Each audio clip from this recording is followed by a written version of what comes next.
ponerse en pie.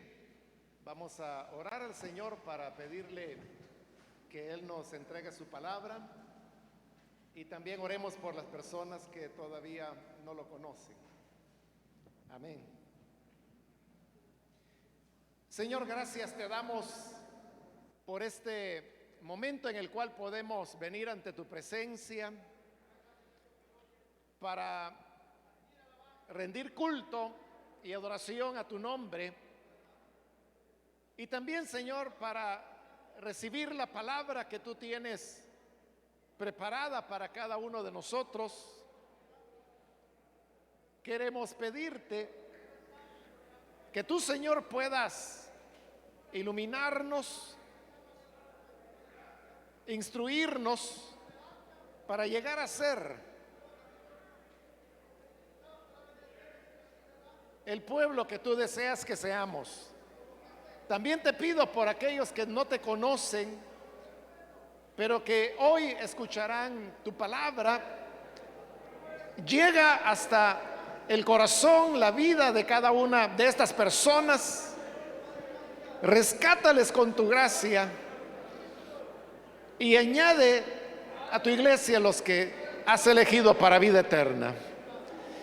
Esta, Señor, es nuestra oración en el nombre de Jesús, nuestro Salvador.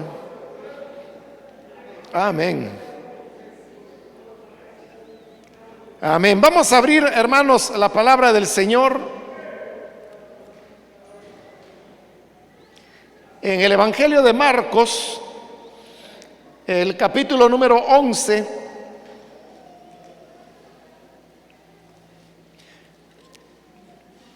Vamos a leer los versículos que corresponden en la continuación de este estudio que estamos desarrollando en el Evangelio de Marcos. Dice entonces Marcos capítulo 11, versículo 20 en adelante: por la mañana, al pasar junto a la higuera, vieron que se había secado de raíz. Pedro, acordándose, le dijo a Jesús: Rabí, mira, se ha secado la higuera que maldijiste. Tengan fe en Dios, respondió Jesús. Les aseguro que si alguno le dice a este monte, quítate de allí y tírate al mar, creyendo, sin abrigar la menor duda de lo que dice sucederá, lo obtendrá. Por eso les digo, crean que ya han recibido todo lo que estén pidiendo en oración y lo obtendrán. Y cuando estén orando, si tienen algo contra alguien, perdónenlo, para que también su Padre que está en el cielo les perdone a ustedes sus pecados. Amén. Hasta ahí dejamos la lectura. Hermanos, pueden tomar sus asientos, por favor.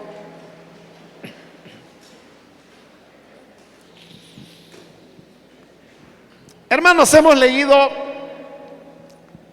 estos versículos donde se nos relata lo que sucedió al día siguiente de que el Señor expulsó del templo a los que cambiaban monedas, y dice que también volcó la mesa de los que vendían palomas.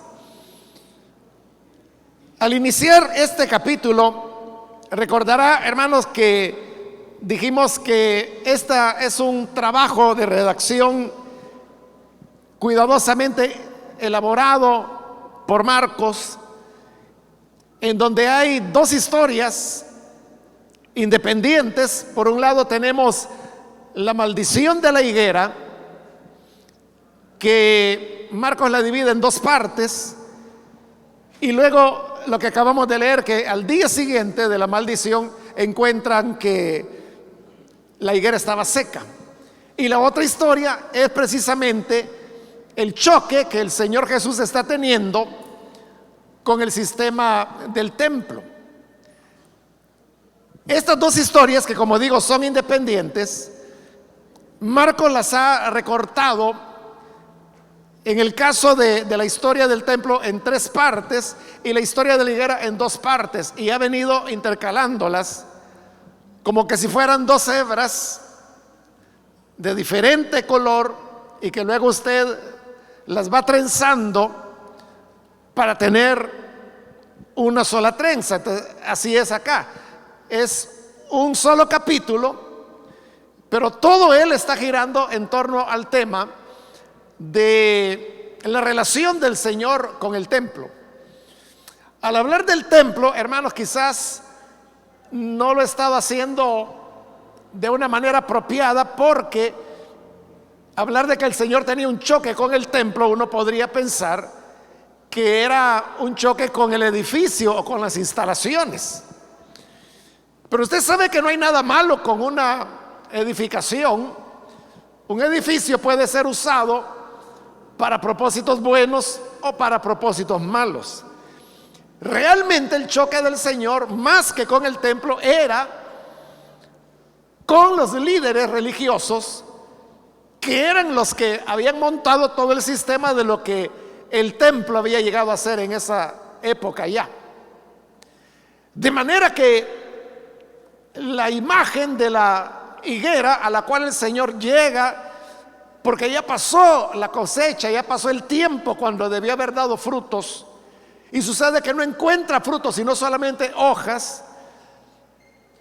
Dije, es una figura de esos dirigentes religiosos que resultan ser estériles ante la búsqueda que el Señor llega a hacer en busca de frutos. Pero no hay frutos sino solamente hojas. Es decir, la higuera estaba frondosa, estaba cubierta de hojas, de ramas, y eso podría ser un símbolo de un árbol saludable, en buenas condiciones. Pero realmente lo determinante no son las hojas, no son las ramas, sino los frutos que pueda dar. Y eso es lo que el Señor llegó a buscar, frutos, y no había. Y como no los tenía, entonces los maldijo. Les dijo que nunca nadie vuelva a comer un fruto de ti. Y esa maldición que el Señor expresó, como la higuera es un símbolo de la dirigencia religiosa, entonces era una maldición que el Señor estaba pronunciando contra el templo, contra los líderes que manejaban ese sistema, a los cuales Él los encontró sin frutos, eran solo apariencia. Y la maldición consiste en que nadie más va a poder cosechar fruto de ellos. Es decir, ellos no van a poder dar los frutos que el Señor esperaba de parte de ellos. Y esto era así porque en el momento que estos hechos estaban ocurriendo, faltaban ya solamente unos 40 años, un poco menos, para que viniera la destrucción del templo, que habría de ocurrir en el año 70, en donde la institución sería totalmente barrida, destruida, tal como el Señor lo va a decir más adelante en lo que conocemos como el sermón profético, que no quedaría piedra sobre piedra que no fuera removida. De manera que esta era la última oportunidad que ellos tenían para poder dar frutos, pero tal como había ocurrido con la higuera, está ocurriendo con ellos ahora. Pues recordemos que cuando Jesús hizo la seria acusación diciendo: mi casa, casa de oración, será llamada para todas las naciones, pero ustedes la han convertido en una cueva de ladrones. Esa es una aseveración muy fuerte de parte del Señor, pero que debió haber provocado arrepentimiento, debió haber provocado contrición en ellos, para entender que estaban haciendo las cosas mal y muy alejados de los frutos que Dios quería que ellos rindieran. Pero en lugar de llegar a ese arrepentimiento, lo que hicieron fue planear la manera de matar a Jesús. Es decir, el mensaje no estaba produciendo en ellos frutos. Y como no estaba produciendo frutos, por eso es que el Señor los ha maldecido y les ha dicho que nunca nadie volverá a comer fruto de ti. Es decir, ellos ya no tendrían otra oportunidad para poder producir los resultados, el tipo de vida y de conducta que el Señor esperaba de ellos, los frutos. Terminó entonces ese día cuando el Señor purifica el templo, sale de Jerusalén, se va a dormir a Betania y el día siguiente Él viene de regreso. Es ahí donde nos encontramos en el versículo 20. Por la mañana, al pasar junto a la higuera, vieron que se había secado de raíz. Es decir, que la maldición que el Señor había pronunciado se había hecho efectiva. Y tan efectiva que la higuera se había secado desde la raíz. Es decir, no era que las hojas estuvieran tristes o que hubiera perdido algunas ramas. Estaba totalmente seca desde la raíz. Y eso estaba expresando que ya no había más oportunidad, ya no había más esperanza, ya no había más que se pudiera esperar de los dirigentes religiosos, porque a los ojos de Dios ellos estaban muertos espiritualmente, como muerta estaba ahora la higuera. Pedro la ve y al verla le dice: Rabí, mira, se ha secado la higuera que maldijiste. Dice este versículo que esto Pedro se lo dijo al Señor porque se acordó de lo que el Señor había hecho el día anterior, maldecir la higuera. Es decir, que si no hubiera pasado nada con la higuera, probablemente los discípulos hubieran olvidado la expresión del Señor, lo que Él le había dicho a la higuera el día antes. Pero al ver de que la higuera estaba totalmente seca desde la raíz, entonces Pedro se recordó y dijo: hombre, si ayer Él dijo que nadie más volvería a comer fruto de esta higuera, entonces mira, Señor, se ha secado. Era así como los discípulos memorizaban, porque eran impactados por las expresiones y palabras que el Señor manifestaba a cada momento.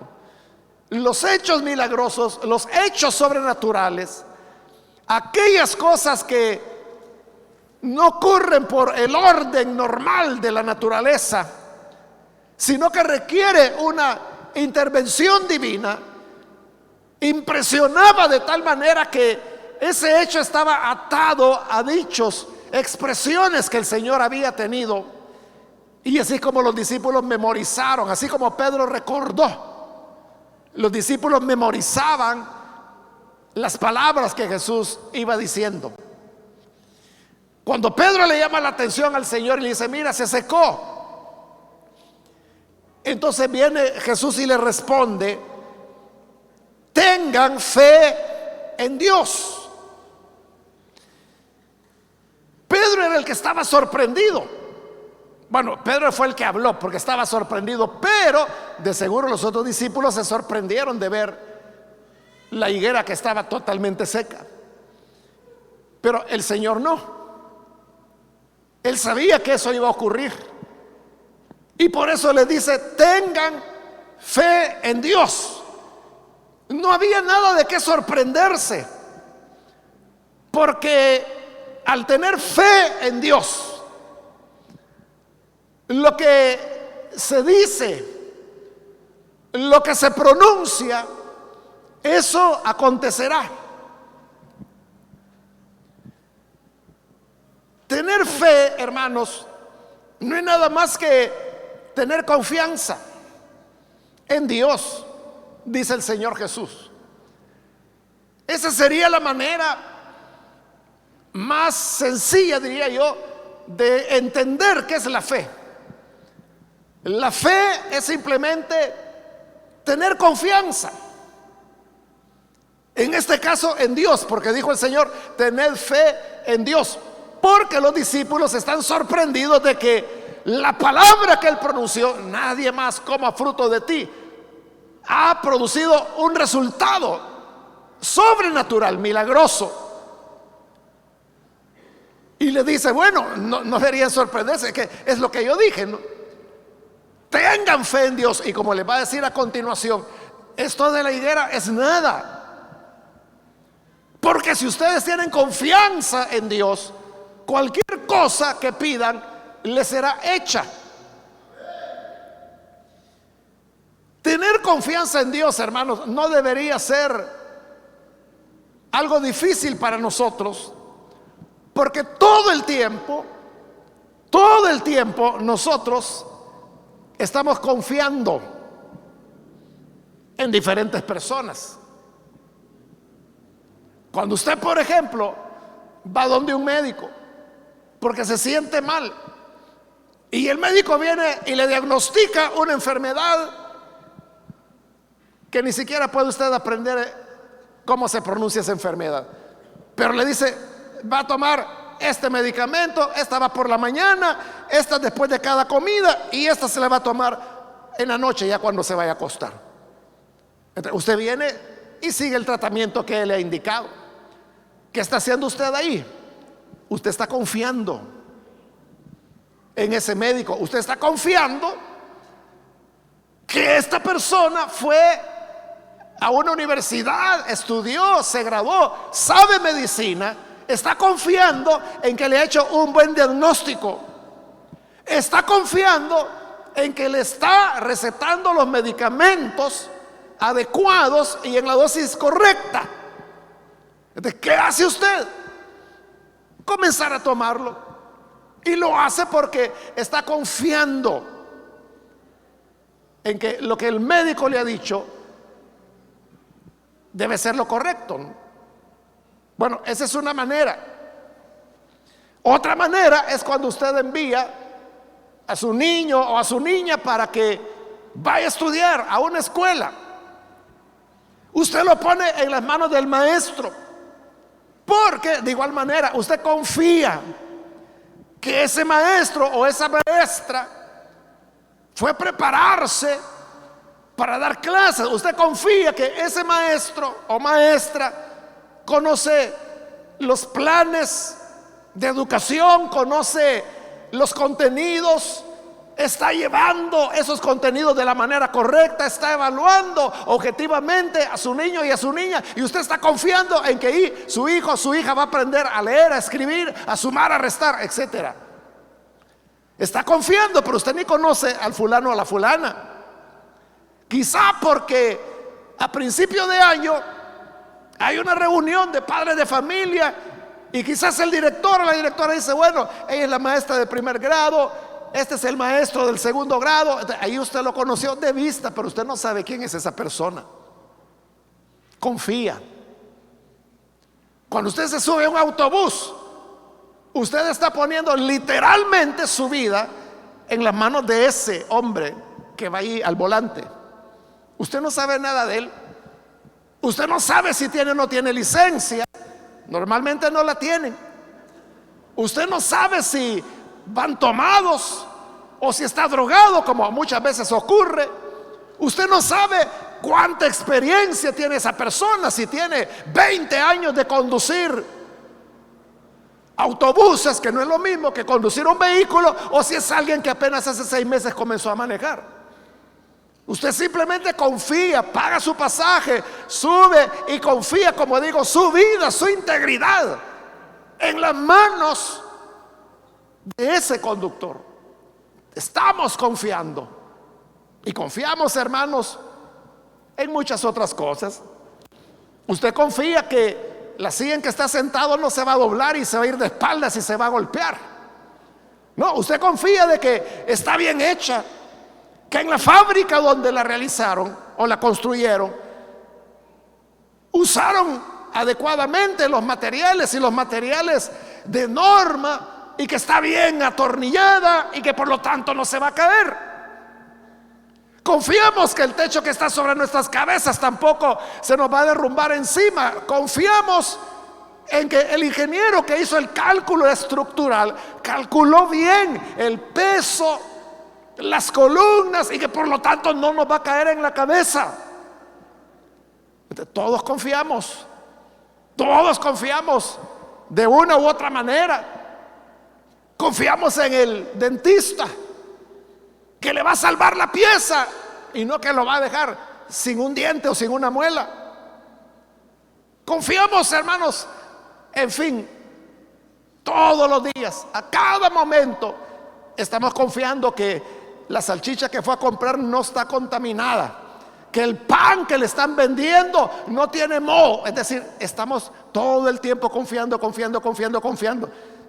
Por eso le digo, no nos debería costar nada confiar en Dios.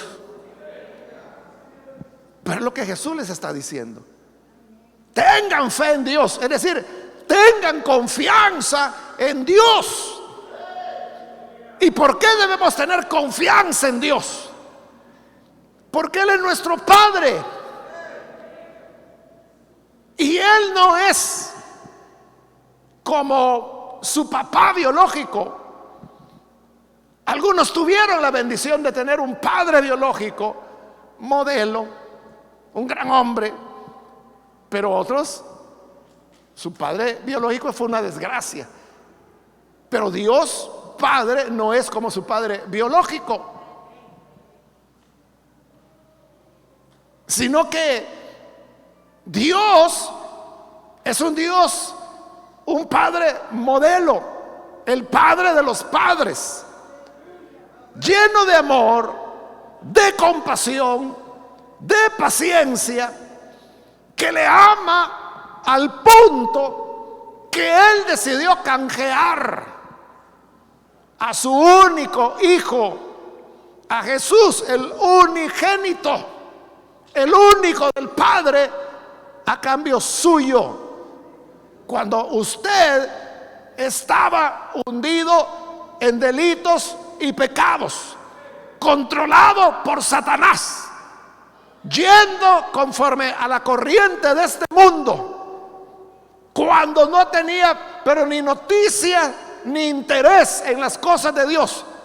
Pero Dios le amó de tal manera que canjeó a su hijo, a Él lo mandó a la cruz para rescatarlo a usted de la condenación eterna y adoptarlo como hijo o hija por la eternidad.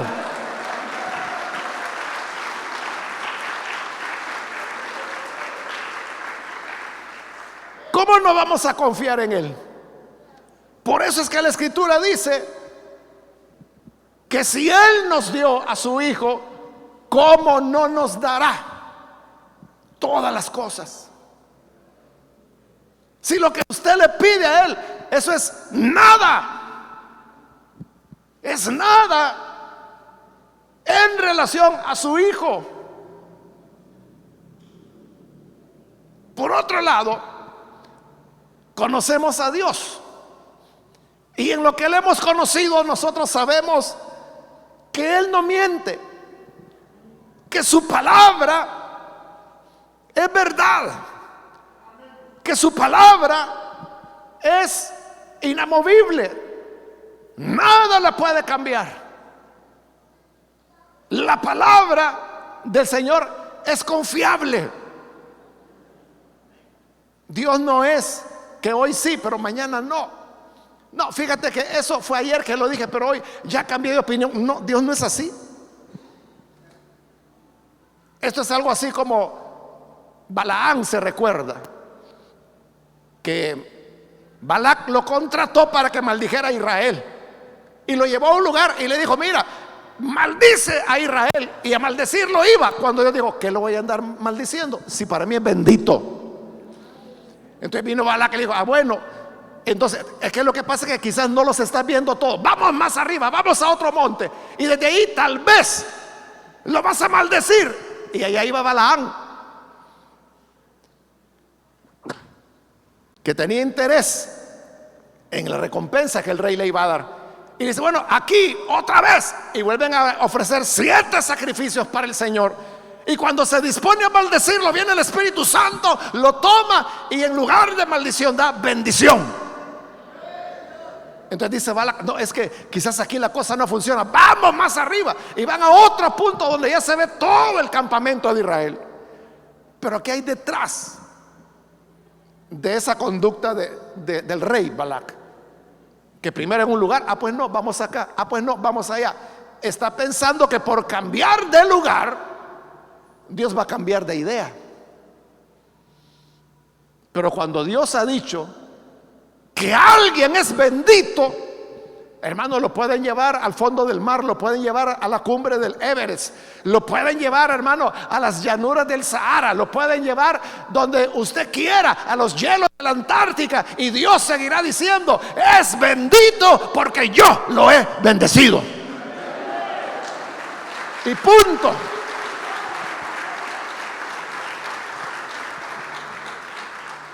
Como así es la palabra de Dios, entonces, ¿por qué no confiamos en Él? ¿Por qué no confiamos en Él? Entonces, Jesús dijo, tengan fe en Él. Es decir, confíen en Dios. Entonces, ¿qué es la fe? Es simplemente que si usted va a orar, usted sabe que Dios está oyendo su oración. Dios oye su oración. ¿O cree usted que está hablando con las láminas del techo? ¿Cree usted que solo está repitiendo una letanía por repetirla? No, Dios le está escuchando y le está oyendo atentamente. Por lo tanto, Él nos dará lo que le pedimos. Por eso dice el versículo 23, les aseguro que si alguno le dice a este monte, quítate de allí y tírate al mar, creyendo, se lo dice creyendo, sin abrigar la menor duda de lo que dice, sucederá, lo obtendrá.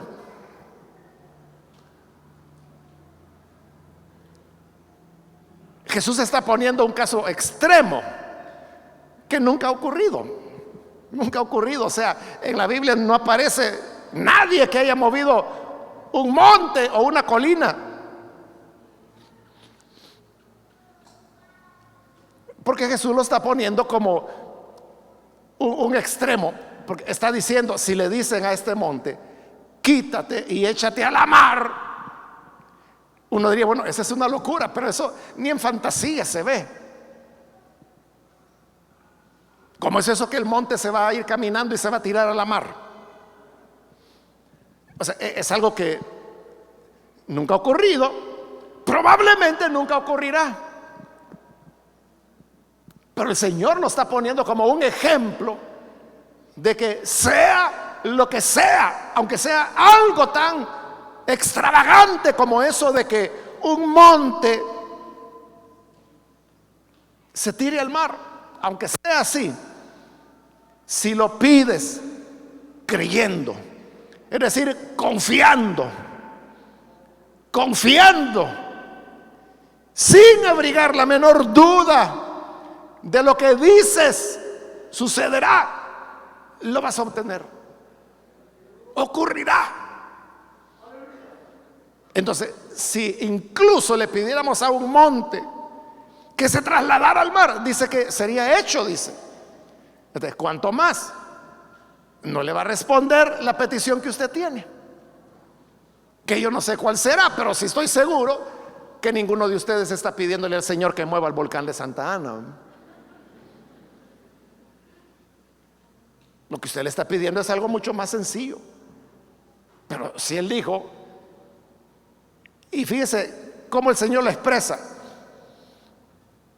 les aseguro que si alguno le dice a este monte, pero note, él no dice si alguno le dice a un monte, que pudiera ser cualquier monte, sino que él dice el que le dijere a este monte. Entonces, cuando dice este, está hablando de un monte en particular. ¿Y cuál era este monte? O sea, porque al decir este monte, uno hasta se lo imagina al Señor señalándolo, ¿verdad? Había dos posibilidades. Uno es que Jesús estuviera hablando del monte de los olivos, que es donde se está dando la plática. Y en ese caso, cuando el Señor dijo, el que le diga a este monte, se está refiriendo al monte en el que están de pie, ¿verdad? Este monte de los olivos, si ustedes les dicen que se tire a la mar, será hecho. Y la otra opción era el monte Sión, porque como iban camino a Jerusalén, Jerusalén estaba enfrente. Y lo que se ve desde el monte de los olivos, viendo hacia Jerusalén, era la Jerusalén alta, conocida en la Biblia como la ciudad de David, conocida como el monte Sión. Entonces, la otra opción es que se estaba refiriendo al monte Sión, que cuando dice, si le dijeran a este monte, era el monte que tenían enfrente. Bueno, pero haya sido el uno o haya sido el otro, como no especifica, ¿verdad? El hecho es de que eso era lo que el Señor les quería hacer ver, que lo inconcebible podía ocurrir si tan solo lo pedían con confianza. Recuerde en qué contexto estamos acá, hermanos, porque no hay que perderlo de vista. Estamos en el tema de la higuera seca. El Señor la maldijo y se secó desde la raíz. Y dijimos, esos son los dirigentes religiosos que habían montado el sistema de extorsión en el templo y todo lo que era el sistema del templo.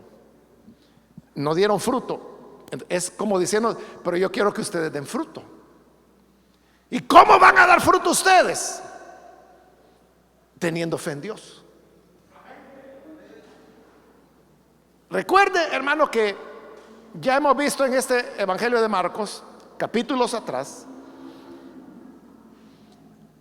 aquella ocasión cuando el Señor había ido al monte de la transfiguración y venía para abajo con Pedro, Jacobo y Juan. Y al llegar abajo encuentran que había un hombre que había llevado a su hijo, que estaba atormentado por un demonio. Los discípulos habían orado por él una y otra vez y no lo habían podido liberar. Entonces el hombre le dijo, Señor, te lo traje a ti porque tú eres mi última esperanza. Entonces viene el Señor, reprende al espíritu en el niño, el espíritu sale y el niño queda sanado.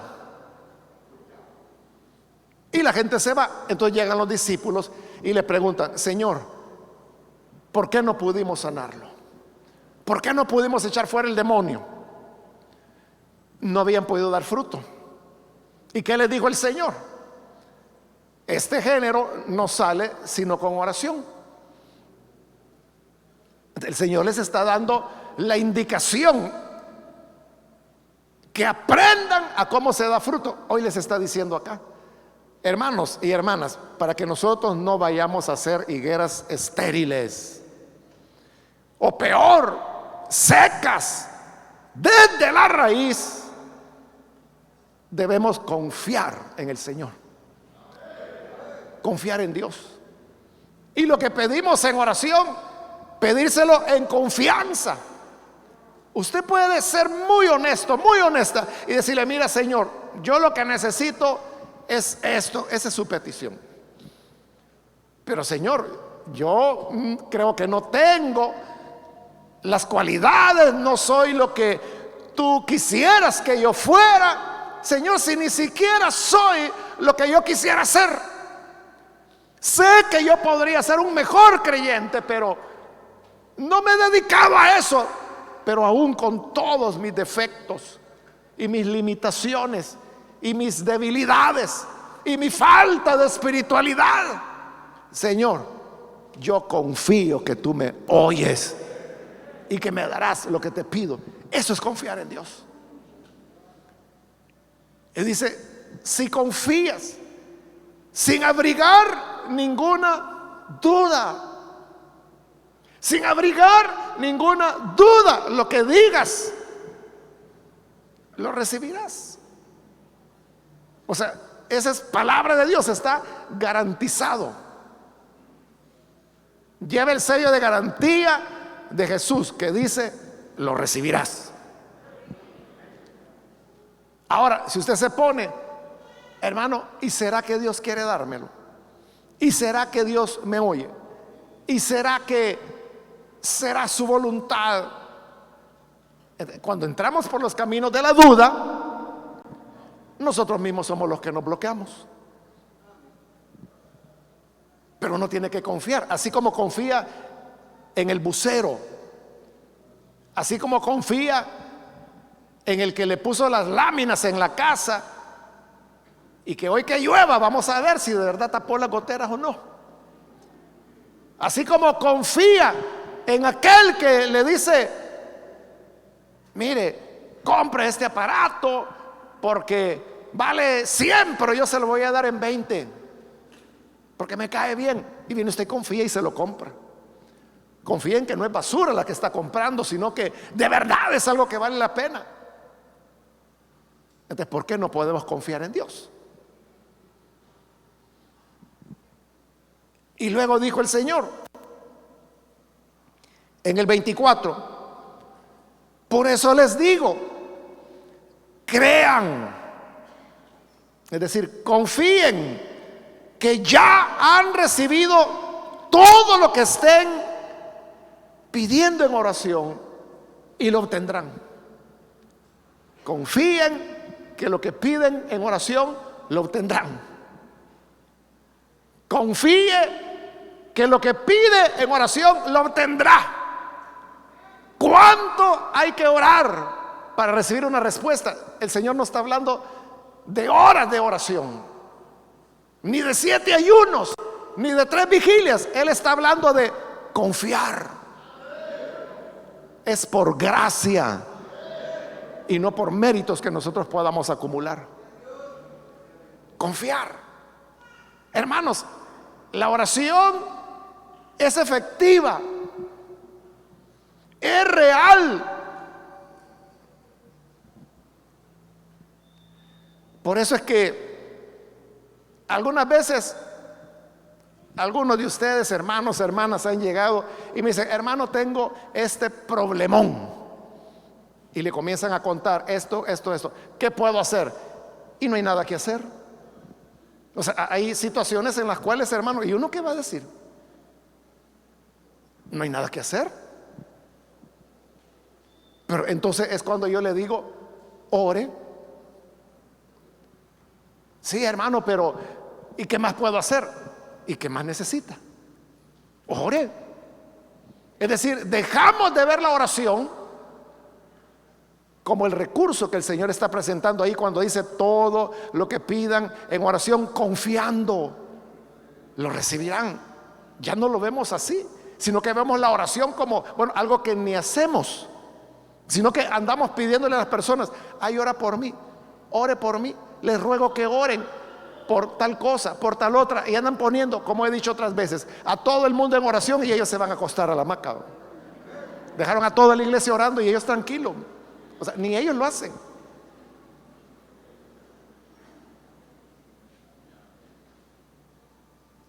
Pero la salida es, pidan en oración, confiando. Confíen que lo que piden será hecho. Eso es todo, hermano. Eso es todo. Esa confianza es la que tenía la mujer con el flujo de sangre cuando llegó por las espaldas del Señor y ella dijo, si tan solo tocare el borde de su vestido, sé que voy a sanar. Esa era la confianza que ella tenía y fue sanada. Y el Señor le dijo, mujer, grande es tu fe, ve en paz, quedas libre de tu azote, porque confió. Y así fue. Es solo, hermanos, dar ese paso de confiar. Cuando se sube en un ascensor, ¿cómo hace, hermano o hermana? ¿Cómo hace? Tiene que confiar, ¿verdad? Que no se va a soltar la pita y se viene para abajo.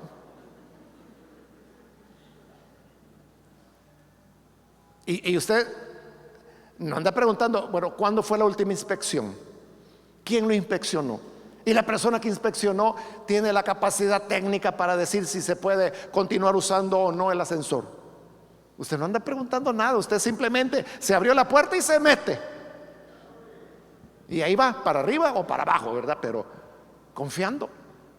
¿En quién? A saber, en algún desconocido. Quizás, hermano, tiene que revisarse eso cada 6 meses y quizás llevan 6 años sin revisar nada y usted no sabe, pero entra y sube. Confía simplemente. Entonces, ¿por qué no confiar en el Padre? Él no nos fallará nunca. Y luego dice en el 25, y cuando estén orando con esa confianza en el Padre, si tienen algo contra alguien, perdónenlo, para que también su Padre que está en el cielo les perdone a ustedes sus pecados. Porque como es una relación de confianza, la oración es un acto de confianza en el Padre. Entonces, para uno confiar, hermano, uno tiene que tener estabilidad emocional. Uno tiene que estar en buen uso de la razón. Pero si una persona está odiando, por ejemplo, o está amargado, está amargada con alguien, ¿qué tipo de confianza va a ser esa? Por eso es que el Señor relacionó y dijo, miren, para que de verdad tengan una confianza en Dios, cuando estén orando, si se acuerdan que tienen algo contra alguien, perdónenlo. Y usted dice, bueno, ¿y yo a cuenta de qué lo voy a perdonar? ¿Cómo que si me ha pedido perdón? Si me pide perdón, tal vez voy a considerar unos 3 años después si lo perdono o no. Pero ¿a cuenta de qué debes perdonar? Que dice el Señor, porque vuestro Padre ha perdonado vuestros pecados. ¿A quién de los que estamos aquí el Señor no le ha perdonado pecados? ¿Hay algún querubín acá? Levante la mano. A quien nunca el Señor le ha perdonado pecados. A todos nos ha perdonado pecados el Señor. A cuenta de eso debemos perdonar las ofensas que nuestros hermanos nos hacen, que no son nada en relación a las ofensas que nosotros hicimos en el mismo rostro del Señor. Que le haya dicho algo feo, que lo vio feo, que le prestó y no le pagó, y al contrario, bravo anda ahora con usted porque no le quiere pagar. Él es el bravo, el que debe, imagínense. Ocurren cosas así. Pero eso no es nada con las deudas de pecado que nosotros teníamos para el Señor. Pero cuando Él vio nuestras deudas, Él dijo, te perdono. Todo queda cancelado, tranquilo, en paz.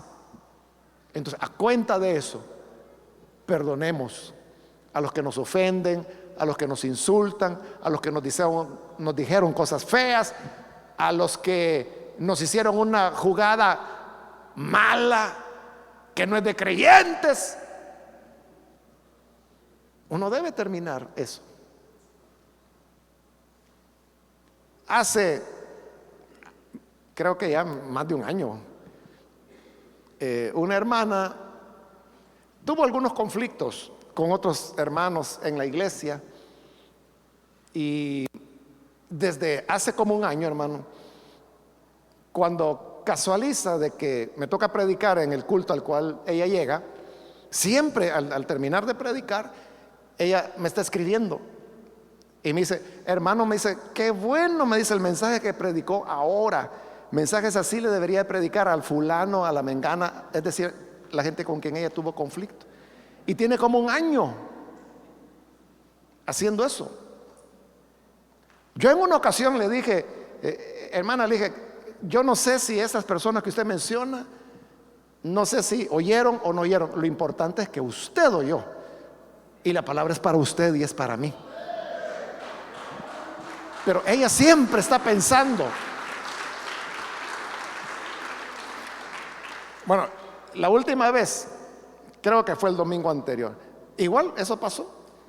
Y me dijo, mire, usted debería reunirme, dice, a estas personas que son como 3 o 4 y predicarles, me dice, un mensaje como el que hoy acaba de predicar en la iglesia, me dice. Tal vez así entienden, me dice.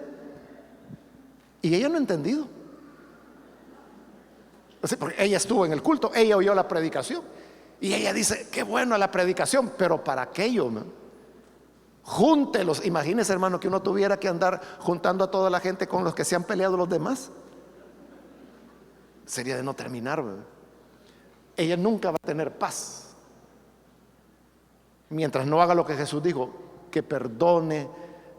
Y eso es lo peor, fíjese, hermano, que según yo sé por personas de confianza que saben el lío que hubo, la culpa la tiene ella, no son nosotros, hermanos. Ese es el colmo. Yo nunca le he dicho eso a ella, ¿verdad? Pero ella cree que yo no sé.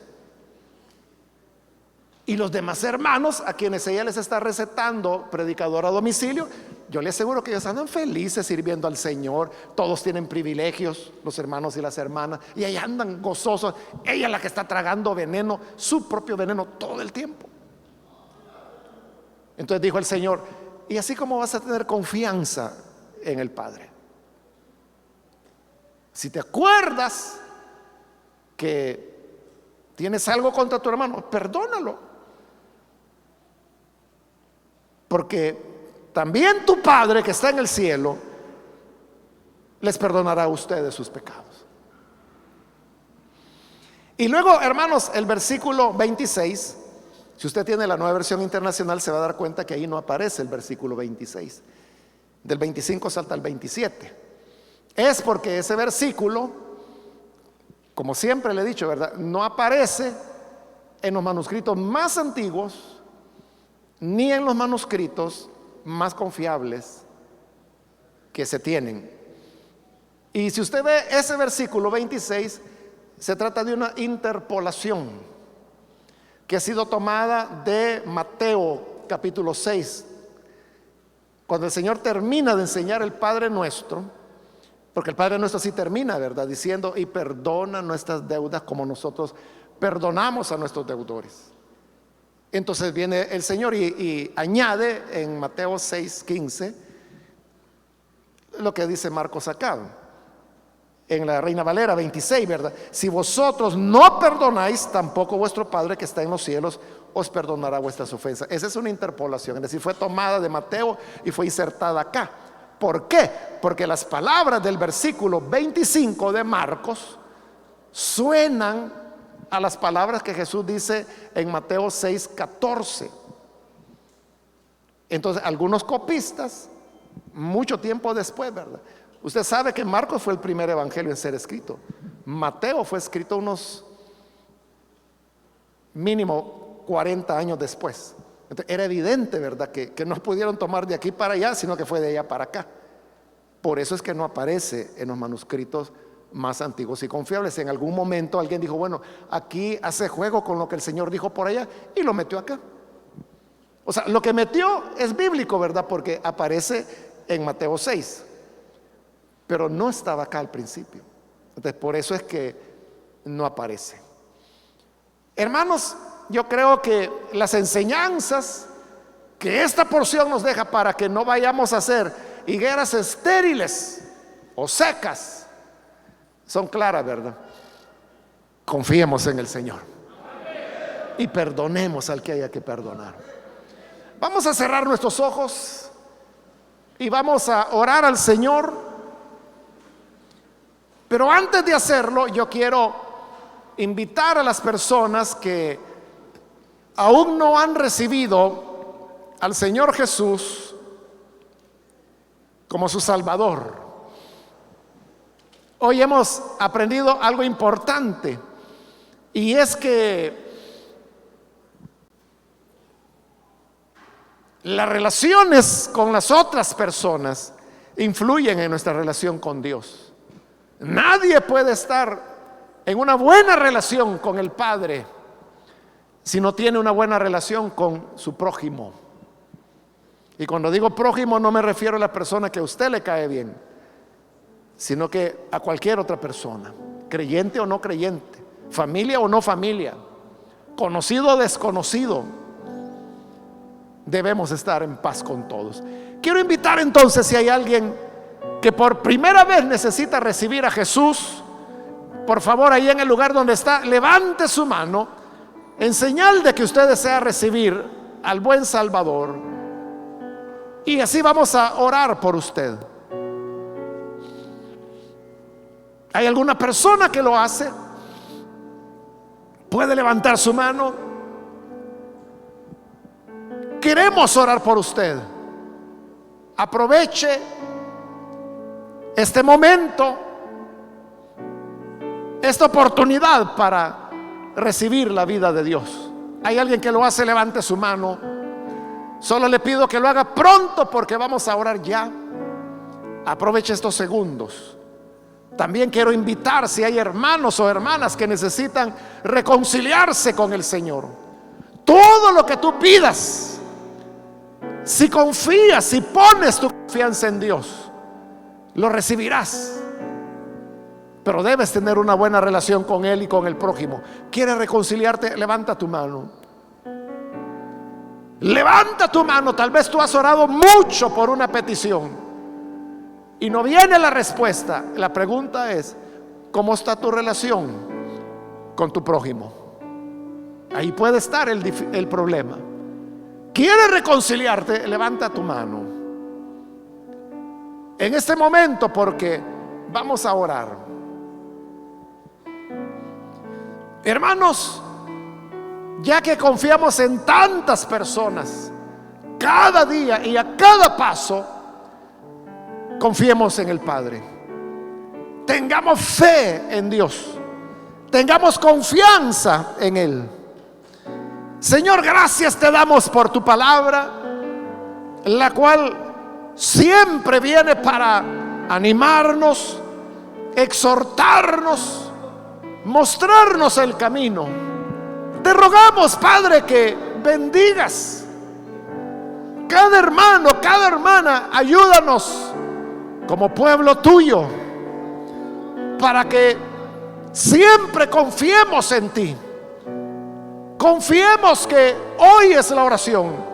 Confiemos en que lo que pedimos en oración lo recibiremos. Ayúdanos a tener una confianza mayor que la que ponemos en el médico, en el maestro, en el vendedor, en el que conduce un autobús. Que seas tú nuestra confianza completa. Por Jesús nuestro Señor.